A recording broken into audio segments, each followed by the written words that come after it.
Set 5 years before the events of Star Wars' original trilogy, during the time frame between the films Star Wars Episode 3 Revenge of the Sith and Star Wars Episode 4 A New Hope.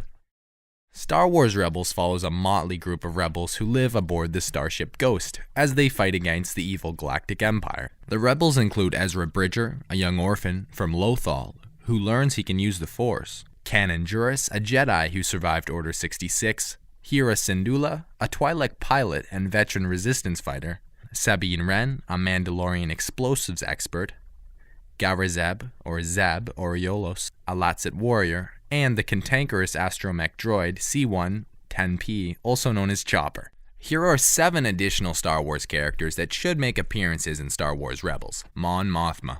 A leader of the Galactic Senate's Loyalist faction, Mon Mothma opposed Supreme Chancellor Palpatine's policies during the final days of the Republic. Working in secret, she helped found the Rebel Alliance and served as its civilian leader during the long struggle against the Empire. She will play an important role in ensuring galactic civil war, and after the decisive Rebel victory at the Battle of Endor, she became the first chief of state of the newly founded New Republic.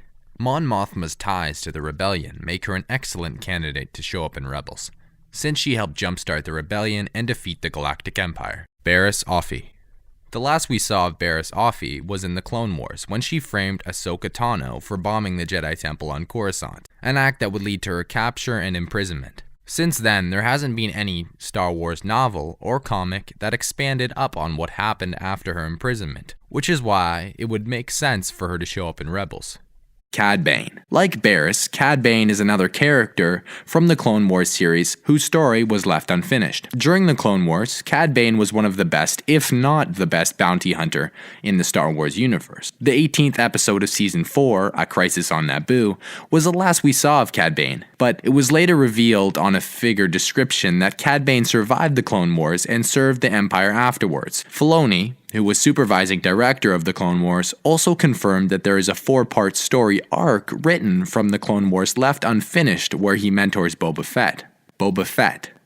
With his customized Mandalorian armor, deadly weaponry, and silent demeanor, Boba Fett is one of the most feared bounty hunters in the galaxy. Unlike Cad Bane and Barriss, Boba Fett's story concluded in Return of the Jedi, where he fell into the Sarlacc pit and was presumed dead. But what makes Boba Fett interesting in this connection to Darth Vader, over the course of his career, Boba Fett executed many jobs for Vader, which would make sense for him to receive a bounty offer from Vader to capture the rebels. Starkiller. Galen Marek, aka Starkiller, was the secret apprentice of Darth Vader during the era of the Galactic Empire. He was raised and trained by Vader to be a Sith assassin and living weapon to be deployed against enemies of Darth Vader. Vader would eventually request Galen Marek to form the rebellion in order to distract the Emperor with a civil war, hence allowing them to assassinate him.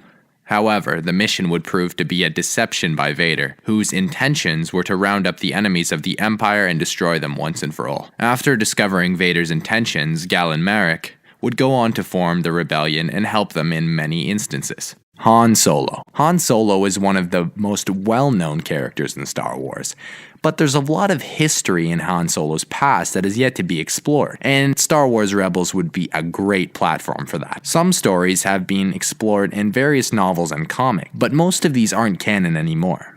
Plus, it would be cool to see what Han was up to before the events of Star Wars A New Hope. Obi-Wan Kenobi. Unlike some of the characters on the list, Obi-Wan did actually make an appearance in the pilot episode of the show, but it wasn't a physical appearance, instead it was through a hologram. It would be fascinating to watch as Obi-Wan discovers the identity of Darth Vader and the state of the galaxy. This makes too much sense for it to not happen. In fact, I'm willing to bet my life on the line that Obi-Wan will eventually make an appearance on the show.